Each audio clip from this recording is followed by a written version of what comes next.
they took the pagan, how should I put it, the beliefs of the pagan Roman Empire and mixed it together with the scriptures.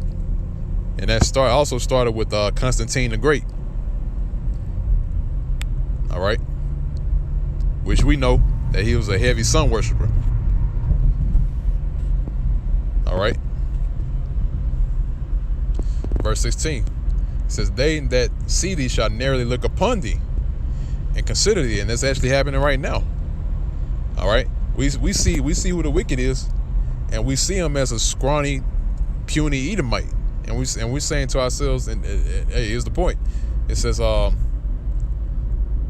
consider thee, saying, is this the man that made the earth to tremble, that did shake kingdoms?" Now wait a second. I thought Lucifer was an angel that got sent down to hell, man.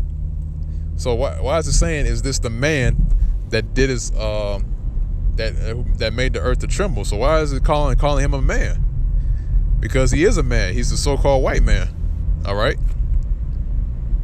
That did shake kingdoms, that made the world as a wilderness and destroyed the cities thereof, that opened not the house of the prisoners. And who's the prisoners? We are. All right.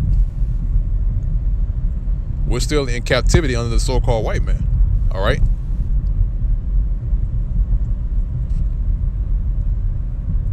But that's pretty much it on this precept. I want to go ahead and grab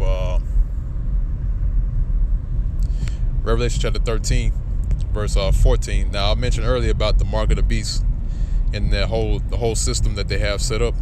This is also part of their that agenda they're trying to meet, to have complete control over the people. All right. That's the book of Revelation chapter 13, verse 14. And it says, "And deceiveth them that dwell on the earth by means of those miracles which he had power to do in the sight of the beast, saying to them that dwell on the earth that they should make an image to the beast which had this wound by the sword and did live." So all the things that you see right now is based off the actually is a reincarnation of the Roman Empire, because all the things that you see, their system, their government, their buildings, their infrastructure, everything is tailored from the Roman Empire. All right, because this is the Roman Empire coming back. That's why it says which had the wound by the sword and did live, because the deadly wound is healed now. All right, this is the modern day Rome. Verse 15, and it says, "He had power to give life unto the image of the beast, that the image of the beast should both speak and cause that as many as will not worship the image of the beast should be killed." So the ones that come up against their agenda, you know, they're gonna oust them, man. All right.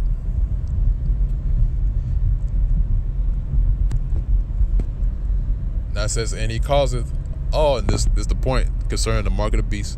It says, "And he causeth all, both small and great, rich and poor, free and bond, to receive a mark in their right hand or in their foreheads." So that mark is, like it says, the mark of the beast, which we read earlier about making an image to the beast. Now there's a mark of the beast. All right, and that mark of the beast is the RFID microchip.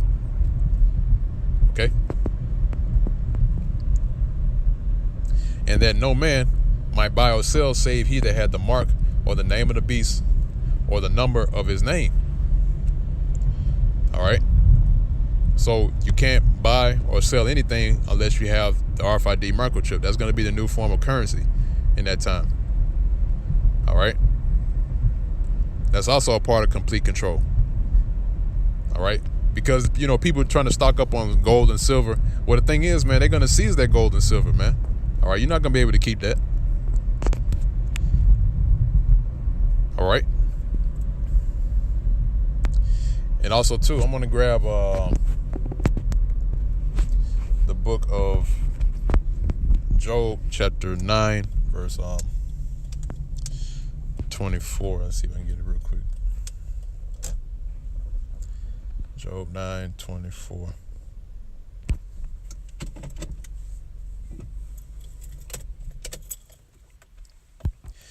All right, just the book of Job, chapter 9, verse 24. It said, "The earth is given into the hand of the wicked.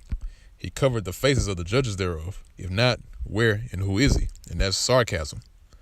All right. He say, the earth is given into his hands, and he covered the faces of the judges. So all all the prominent figures that you see from history, they make themselves into those people. They call themselves oh well, they're the original Egyptians. Um,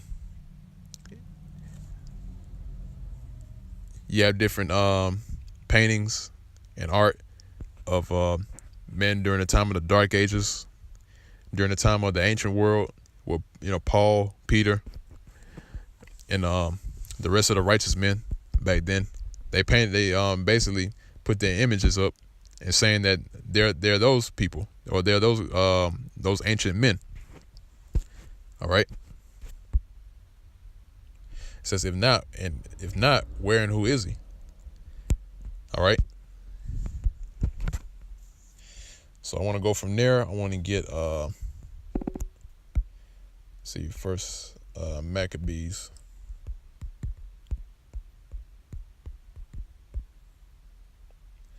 It's first Maccabees chapter 3, verse 48. And laid open the book of the law, wherein the heathen has sought to paint the likeness of their images. All right, so there it is again.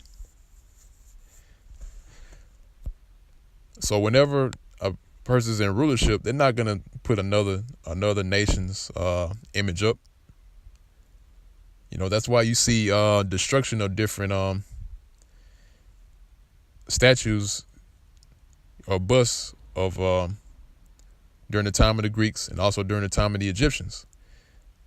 All right, because you had Egyptian busts that had the nose knocked off and the lips chipped off, especially with the Greek bust statues that had their nose chopped off and their lips chipped off. You also had another piece of art, and you can look it up on Google. It's called the Four Tetrarchs. You can see that you can clearly see that they're Jake, man. They're Israelites, so-called Negroes, but their nose had been knocked off. All right. And the reason why they did that is because they don't want you to know that those people are so-called Negroes, talking about the Four Tetrarchs. All right. And the rest of the other art that you see that has the nose knocked off and the lips chipped off. All right. So with that, that pretty much wraps it up. Like I said before, man, Esau, him and his God complex is going to come to naught, man. Because Yahushai is about to return real soon. And as soon as everybody get a taste of that new world order that they've been desiring for so long, it's mouth watering to them. All right, whenever you have a plate in front of you, you're ready to eat. You're so hungry that you're ready to eat it now, man. You can't wait to dig your fork into it. And then once you dig your fork into it and you get a little bit of that taste, then the Lord swoops in and knocks the fork out of your hand. All right, talking about you Edomites. You higher up, so you Edomites. You banking families. All right. And that's exactly what's going to happen. So with that, that pretty much wraps up the video. Lord willing, y'all can edify with this lesson. And till next time, once again, I want to give all praise, honor, and glory to Yahweh, Ba'ashem Yahushai, and double honors to the apostles and elders of Great Millstone that continue to rule very well. And peace and safety to the hopeful elect that is continually doing his work, that's continually putting up videos out on the highways and byways diligently in faith, truth, and sincerity. And with that, I'm going to say shalom.